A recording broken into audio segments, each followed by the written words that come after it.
Hello everyone, welcome back to my YouTube channel. तो आज हम डिस्कस करने वाले हैं हमारा केवीएस एनवीएस का टीजीटी का इंग्लिश का पूरा सिलेबस और उसमें क्या क्या आने वाला है। सेक्शन वाइज हम डिस्कस करेंगे रीडिंग राइटिंग में क्या क्या होने वाला है, जिससे कि आपको एक क्लैरिटी मिले कि आपको करना क्या है, टीयर 2 की तैयारी कैसे करनी है। और एक तरीके से देखा जाए तो सबसे पहले तो सेक्शन ए पे आते हैं, जो कि रीडिंग सेक्शन होने वाला है हमारा। और इसमें सबसे पहले आएंगे हमारे 3 से 4 अनसीन पैसेज आने वाले हैं, और इसके अलग अलग जॉनरा होने वाले हैं आपके। ये प्रोज से भी आ सकता है, पोइट्री से भी आ सकता है, ड्रामा से भी आ सकता है, कोई आर्टिकल भी हो सकता है, या फिर न्यूज़पेपर का कोई एडिटोरियल भी हो सकता है, जो कि एसएससी वगैरह में आते हैं जनरली, वो भी हो सकते हैं, या फिर किसी साइंटिफिक इंफॉर्मेशन बेस्ड भी हो सकता है। देन हमारा कोई लिटरेरी एक्सट्रैक्ट भी हो सकता है, जिससे आपकी कुछ क्वेश्चंस वगैरह पूछे जा सकते हैं। और इसमें जो आपका अनसीन पैसेज होगा उसमें क्वेश्चन किस तरीके के होने वाले हैं, जैसे कि ये कॉम्प्रिहेंशन बेस्ड हो सकते हैं, इन्फ्रेंस बेस्ड हो सकते हैं, और इसमें वोकेबलरी के क्वेश्चंस भी हो सकते हैं। वोकेबलरी में एज एन आपके आ जाएंगे कि एंटोनिम क्या हो सकता है किसी भी गिवन वर्ड का जो कॉम्प्रिहेंशन में गिवन हो। देन आपका यहाँ पे पूछा जा सकता है कि सिनोनिम कोई है, होमोनिम्स पूछे जा सकते हैं, क्योंकि अभी केवीएस का पेपर 1 जो है वो तो पूरा का पूरा ही आपका एसएससी के बेस पे था। तो वोकेबलरी में आप एसएससी का रेफरेंस ले सकते हो। ये पूछ सकते हैं कि जो गिवन आर्टिकल है वो किस टोन पे बेस्ड है, क्रिटिकल है कि नहीं। देन उसके बाद में हमारा पूछा जा सकता है कि उस पर्टिकुलर पोम वगैरह में या फिर आर्टिकल वगैरह में कौन सा रिटोरिकल डिवाइस यूज़ हुआ है, या जो पीक्यूआरएस के क्वेश्चंस होते हैं ना, जिन्हें लॉजिकल सीक्वेंसिंग कहा जाता है, रीअरेंजमेंट कहा जाता है, वो क्वेश्चंस आ सकते हैं आपके। ये आपका पूरा रीडिंग सेक्शन में से आ सकता है। ये आई गेस अगर 4 to 5 आते हैं तो आपके 4 से 5 ही क्वेश्चंस आएंगे। देन उसके बाद हमारा सेक्शन बी आ जाएगा। अब यहाँ पे आपका डिस्क्रिप्टिव पार्ट है, ये मोस्टली लिखने का आने वाला है जो आपका।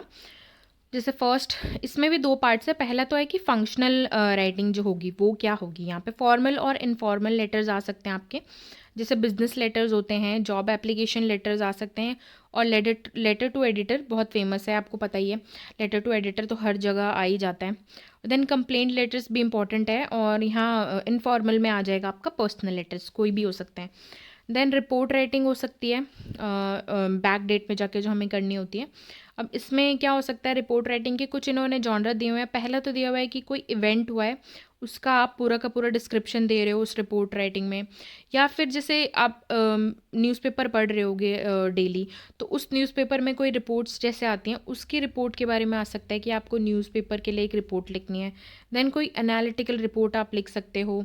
देन नोटिसेस लिख सकते हो, सर्कुलर लिख सकते हो, प्रेस रिलीजेस लिख सकते हो। ये सारे क्या है, टाइप्स है रिपोर्ट राइटिंग के। तो ये टाइप्स फॉलो हो सकते हैं यहाँ पे अगर आपको कोई रिपोर्ट लिखनी है तो। देन क्रिएटिव और एनालिटिकल राइटिंग आएगी। इसमें क्या है, आपका एस्से आ जाते हैं, एस्से लिखने हैं अब यहाँ पे आपको। अब एस्से कैसे हो सकते हैं, आर्गुमेंटेटिव भी हो सकते हैं, कि आपको कोई पर्टिकुलर थीम दे देंगे, उस थीम पे आपको अपने आर्ग्यूमेंट्स देने हैं, कि आप उसके फेवर में हो, उसके मतलब फेवर में नहीं हो, तो आप उसको मतलब कंपेयर कर सकते हो। देन एनालिटिकल हो सकते हैं, रिफ्लेक्टिव हो सकते हैं, और डिस्क्रिप्टिव तो हो ही सकते हैं। डिस्क्रिप्टिव एज एन यहाँ पे फिलोसफिकल हो सकते हैं, कोई भी आपको कोट दे सकते हैं, थॉट दे सकते हैं। फॉर एग्जांपल गांधीयन थॉट कोई दे दिया और उसके बारे में आपसे पूछ लिया। और यहाँ रिफ्लेक्टिव हो सकता है एज एन कि आपने कहीं ट्रैवल किया, कहीं कुछ किया, तो उससे आपने क्या सीखा, या फिर आपके साथ कुछ इंसिडेंट होता है तो आप उस पर कैसे रिफ्लेक्ट बैक करते हो। दैट थिंग इज़ रिफ्लेक्टिव जो भी होता है। फिर आपका आर्टिकल हो सकता है, कोई भी लिखना, डिबेट लिख सकते हो आप, स्पीच लिख सकते हो। ये इनमें से आप मतलब ये किस बेसिस पे होने वाले हैं आपके, कि यहाँ पे आपको अपने ओपिनियंस देने हैं। कोई भी डिबेट अगर होती है या स्पीच अगर होती है तो हम अपने ओपिनियंस देते हैं इन जनरल। जैसे सोशो पॉलिटिकल कोई अभी कुछ भी चल रहा है, जैसे कि हमने देखा है कास्ट, अभी हमारा कास्ट सेंसस हो रहा है, उस पे हो सकता है कोई भी स्पीच या डिबेट।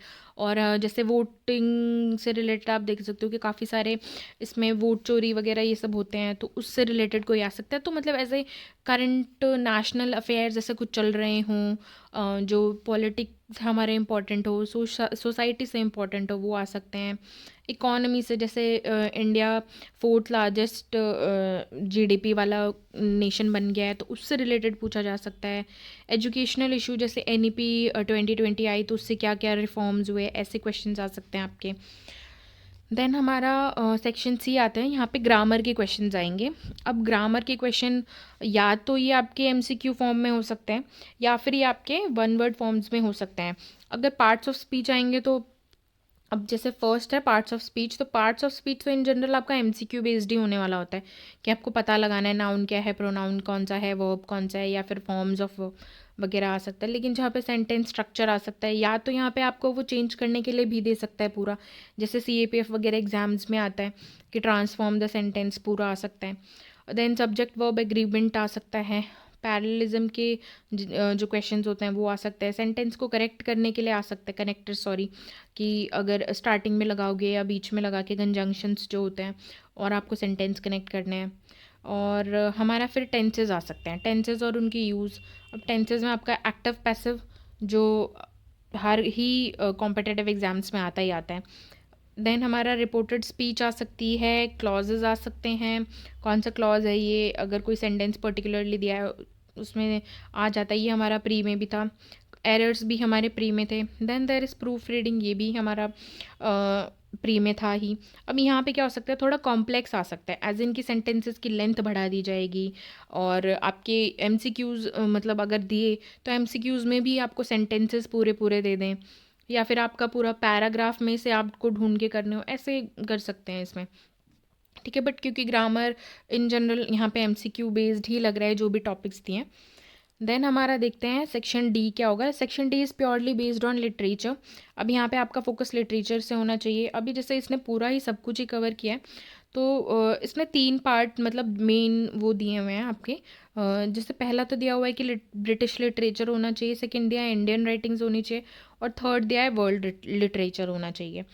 अभी ब्रिटिश में देखें तो सबसे पहले एलिजाबेथन और जैकोबियन ड्रामा को इम्पोर्टेंस दिए। इसमें हमारे विलियम शेक्सपियर्स आ जाते हैं, क्रिस्टोफर मार्लो आते हैं और बेन जॉनसन आते हैं। देन हमारा पोइट्री में आते हैं John Donne, Alexander Pope, and then William Wordsworth, Samuel Taylor, Coleridge and John Keats. ये बहुत इंपॉर्टेंट है, ये इन जनरल अगर आपने लिटरेचर थोड़ी बहुत भी पढ़ी है तो ये वो है ऑथर्स हैं जिन्हें हर कोई कवर करता ही करता है। और विक्टोरियन एज और मॉडर्न राइटर्स में देखा जाए तो चार्ल्स डिकेंस बहुत इंपॉर्टेंट है, थॉमस हार्डी बहुत इंपॉर्टेंट है, वर्जीनिया वुल्फ बहुत इंपॉर्टेंट है, टी.एस. इलियट, जॉर्ज ऑरवेल, ये इंपॉर्टेंट ही हैं। मतलब इन जनरल हर कोई इनको ही पढ़ता है और इन्होंने बहुत स्पेसिफिकली मेन मेन दिए ही हैं आपको। और देन इंडियन में देखा जाए तो आर के नारायण, मुल्कराज आनंद, अनीता देसाई, विक्रम सेठ, अरुंधति रॉय एंड अमिताव घोष। अब ये बहुत इंपॉर्टेंट तो है ही। देन उसके बाद हमारे वर्ल्ड लिटरेचर में हैं Gabriel Garcia Marquez, Chinua Achebe, Pablo Neruda, Khaled Hosseini. Major major तो यही कवर होते हैं हमारे यहाँ पे। और 4 पार्ट्स में हमारी ये डिवाइडेड है। अब जैसे सेक्शन रीडिंग देख लिया हमने, राइटिंग भी देख लिया, ग्रामर भी देख लिया और लिटरेचर भी देख लिया। तो यहाँ हमारा सिलेबस एक तरीके से पूरा हमने डिस्कस किया है। अभी मैं धीरे धीरे करके आपके राइटिंग सेक्शन से रिलेटेड जैसे स्पीच का क्या फॉर्मेट होता है, नोटिस का क्या फॉर्मेट होता है, ऐसे वीडियोस लाने वाली हूँ। तो और आपको अगर किसी चीज़ पे वीडियो चाहिए तो कमेंट कीजिए। Until then stay tuned, bye bye.